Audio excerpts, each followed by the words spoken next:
And what you believe is a belief, what you think you are, what you think is important to you, guess what? It's a series of neural pathways. That's the bad news and the good news. So the good news is you can change your life radically, turn it upside down by deciding that that's what you want to do. That's the good news. And the bad news is that everything that's holding you in place, everything that's limiting you, are these things that are just neural pathways that can be replaced. You know, even somebody who's right-handed, if they break their arm and their arm is in a cast and they can't write with that hand, they're going to learn how to use the other hand. A lot of people become ambidextrous that way, and they can use both hands. So that's what this is. It's just a belief system, neural pathways. Gosh, so now the question is, what is possibility thinking? Oh, good. This is just really fascinating to me. Possibility thinking, again, this is Dr. Gordon. As soon as you say to your own brain with self-talk that something is possible, you begin to alter your results. Just as if you said something's impossible, you're not going to take action. If you say something is possible, then you need to do research and you need to take action, probably need to speak to people who can help you or know about it, right? And so what's interesting about this is that possibility thinking changes the blood flow in your brain, which means you can do more. So if you have more blood flow in a part of your body, you can do more.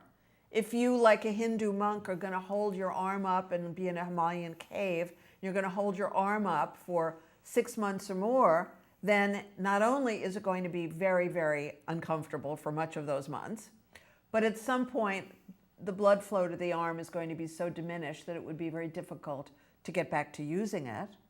And so that's diminished blood flow equals diminished possibility.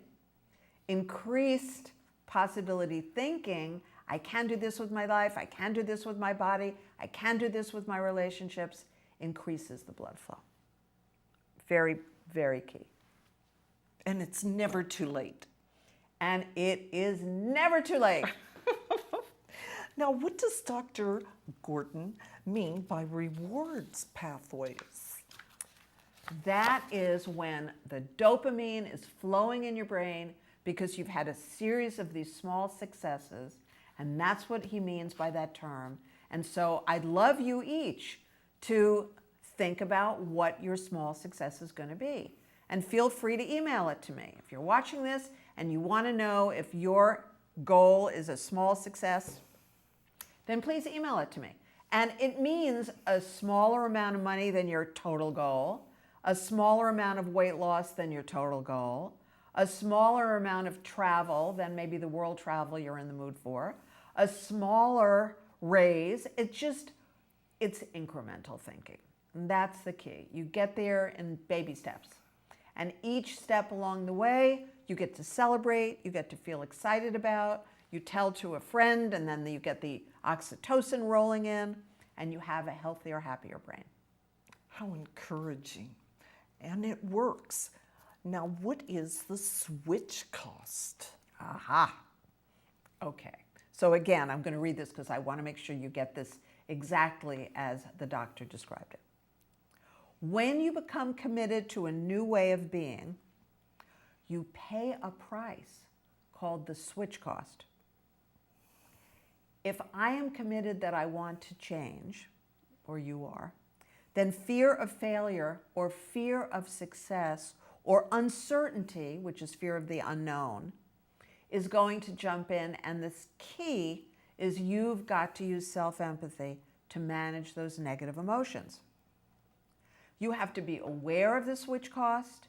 You have to work with your brain to overcome the switch cost.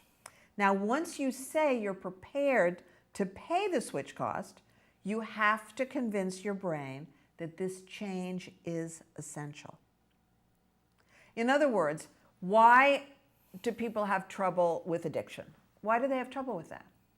Because there is a switch cost that I certainly never heard of this before, and probably you haven't either, right? Never heard of it. So if you're not aware that there's a switch cost, then you're not prepared to pay for it. You're not prepared to deal with your negative emotions.